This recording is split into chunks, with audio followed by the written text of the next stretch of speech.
Right అండి. Okay.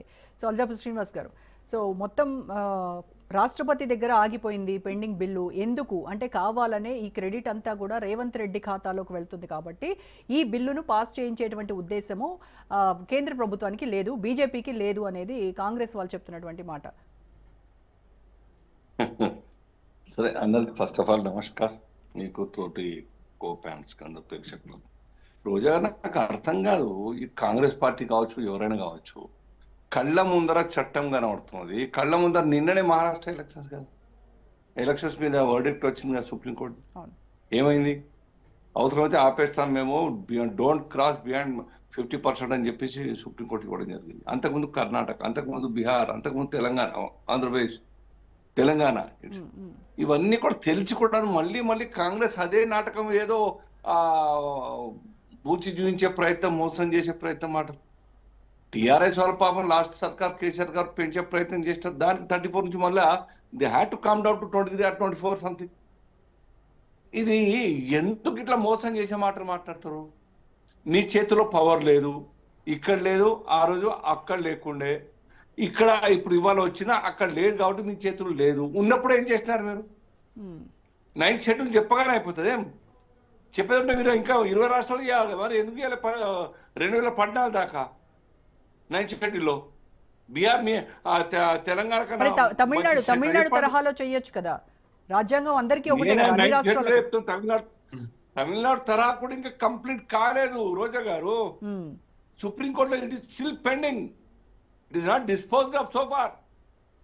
అరే ఇది కాంగ్రెస్ పార్టీలో చదువుకున్న వాళ్ళు ఉన్నారు, పెద్ద అడ్వకేట్లు ఉన్నారు, లీగల్ సెల్ ఉంటుంది. ఇవన్నీ తెలిసి కూడా ఇట్లా ప్రామిస్ చేస్తుంటే ప్రజలకు మోసం చేయడం తప్ప వేరేదేం లేదు. పాపం బీసీ సంఘాల నాయకులు ఎంత బోల్తా పడ్డారంతా. ఇవాళ మళ్ళా కిలా మాట్లాడుతారు. ఇవాళ నిన్నదాకా అసలు బీసీ మేమంతా కూడా బీసీ సంఘాలను కూడా బీసీ నవీనాలకు సపోర్ట్ ఇస్తాం, సో బీసీ రిజర్వేషన్ వాళ్ళు ఇస్తున్నారు కాబట్టి అని చెప్పేసి ఈ వాళ్ళు కూడా ఆలోచించారా? అందులో ఇంటలెక్చువల్స్ ఉన్నారు కాబట్టి. ఇప్పటికన్నా ఇంతకాలం వెయిట్ చేసినందుకు, టైం పాస్ చేసినందుకు, తెలంగాణ గ్రామ పంచాయతీల యొక్క హక్కుల్ని కాలరాచినందుకు సారీ చెప్పండి ఫస్ట్. నాట్ ఓన్లీ గ్రామ పంచాయతీ ఎలక్షన్స్ ఎట్లా చేస్తారండి మీరు? మీతో పాటు ఇంకా ఎంపీడీ జడ్పీడీ ఎలక్షన్ జరగాలనా? అవి కూడా వ్యవస్థలో భాగం కదా, ఐదంచెల వ్యవస్థలో భాగం కదా. అవి కూడా సుమారుగా దోసాలు అవుతున్నది కదా, దోసాల కన్నా ఎక్కువైంది. ఇన్ఫ్యాక్ట్ అవి కూడా కండక్ట్ చేసే ప్రశ్న లేదు, ఎందుకంటే అవి సింబల్ మీద కాంటెస్ట్ చేయాలి. గ్రామ పంచాయతీ పేరు మీద సింబల్ ఉండదు. ఓడినా మా ఓడే, గెలిచినంతా మా ఓడని కన్వేస్తారు వేసిన తర్వాత. కారణం 3,000 కోట్ల రూపాయలు వచ్చేటి ఆగిపోతుంది కాబట్టి మేము కండక్ట్ చేస్తున్నాం. అంటే వచ్చేది లేకుంటే మీరు చేయరా? 10 ఏళ్ళైనా మీ బాధ్యత అండి, సర్కార్ యొక్క బాధ్యత. It could be Congress party or BJP or BRS, ఏ పార్టీ అయినా కావచ్చు. రాష్ట్రాన్ని పాలించేటువంటి సర్కార్ యొక్క బాధ్యత, fundamental duty to conduct elections in time, so that అక్కడ గ్రామ పంచాయతీల యొక్క పాలన, ఆ ప్రజాపాలన జరిగే అవకాశం ఉంటుంది. ఇంత జిమేదారుగా మాట్లాడితే ఇప్పటికి కూడా మేమంతా కూడా వల్లబోస్తాము ప్రేమ బీసీల మీద. నాటకం అని అర్థమైపోయింది ఇక్కడ. అంటే బీసీల పట్ల చిత్తశుద్ధి ఉన్నది కేవలం కాంగ్రెస్ పార్టీకే అని చెప్పి బీజేపీ దగ్గర ఆగిపోయింది, పెండింగ్ లో ఉంది బిల్లు అని అంటే బీజేపీని విలన్ గా చూపించేటువంటి ప్రయత్నం చేస్తుందా? మేమైతే చాలా స్పష్టంగా చెప్తున్నాం రోజా గారు, మేము మాత్రమే చేయగలుగుతాం, వీళ్ళతో కాదు. మేము దేశవ్యాప్తంగా చేయగలుగుతాం, నాట్ ఓన్లీ తెలంగాణ. మీరున్నంత వరకు ఈ బిల్లు పాస్ అవ్వదు. Rahul Gandhi prime minister. శ్రీనివాస్ గారు మీరేమో మీతోనే సాధ్యమవుతుందంటారు, వాళ్ళేమో రాహుల్ గాంధీ ప్రైమ్ మినిస్టర్ అయితేనే ఈ బిల్లుకి మోక్షం వస్తుంది అని వాళ్ళు అంటారు. ప్రపంచంలోని వింత, ఏడో వింత కాదు, ఇది ఒక్కటే వింత ఉంటే ప్రపంచంలో రాహుల్ గాంధీ గారు ప్రైమ్ మినిస్టర్ అయ్యేది ఉంటే. ఏం మాట్లాడుతున్నారో అర్థం కాదు. కాంగ్రెస్ పార్టీ నాయకులందరూ ఒక్కొక్కరు బయటకు వస్తా ఉన్నారు, రాజీనామా చేస్తా ఉన్నారు, తిడతా ఉన్నారు.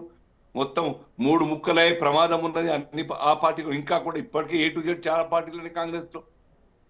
ఆంతోని నుంచి పడితే, బహుగన్ నుంచి పడితే అందరు A to Z అక్షరాలు మొత్తంగా కూడా. ఇంకా ఆశ ఉన్నాయి కాంగ్రెస్ పార్టీ అధికారంలోకి వచ్చేది. వాళ్ళకి ఫండమెంటల్ బాధ్యత లేదు, వాళ్ళకి బేసిక్ పొలిటికల్ సెన్స్ లేదు రాహుల్ గాంధీ గారికి.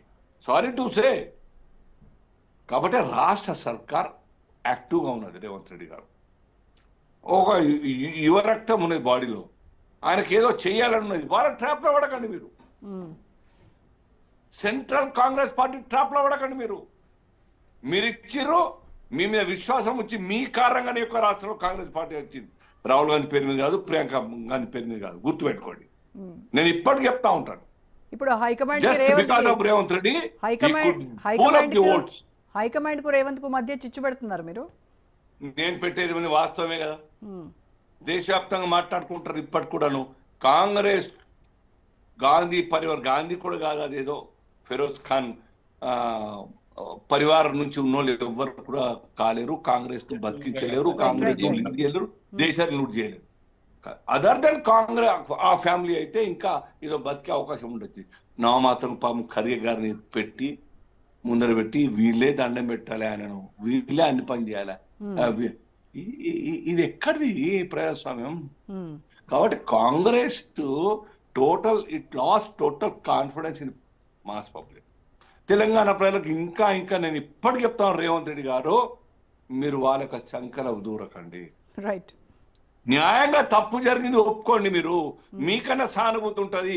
న్యాయంగా గ్రామ పంచాయతీతో పాటు ఎంపీటీసీ జెడ్పీటీసీ ఎలక్షన్ కండక్ట్ చేయండి. అవి పార్టీ బేసిస్ సింబల్ మీద వచ్చాయి. అప్పుడు తెలుస్తుంది కాంగ్రెస్ పార్టీ ఆ రేవంత్ రెడ్డి అన్నది.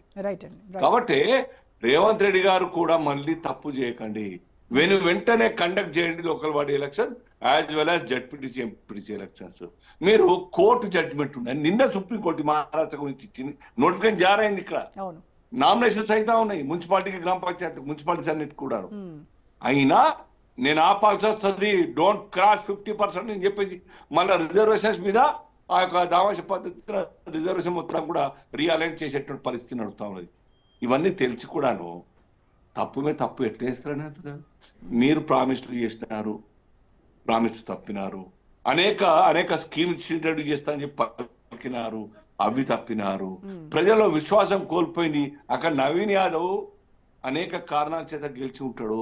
ఎంఐఎంతో చేతులు కలిపి, లేకుంటే ఆయన యొక్క డబ్బు కావచ్చు, లేదంటే ఆయన లోకల్ క్యాండిడేట్ కావచ్చు, బీసీ కావచ్చు, not just because of Congress candidate. Congress candidate అయితే ఇంకా చూపెట్టింది. మరి మీ కాంగ్రెస్ బలం ఉన్నట్టయితే ఎంపీటీసీ జడ్పీసీ కండక్ట్ చెప్పండి, చూపిస్తారు ప్రజలు.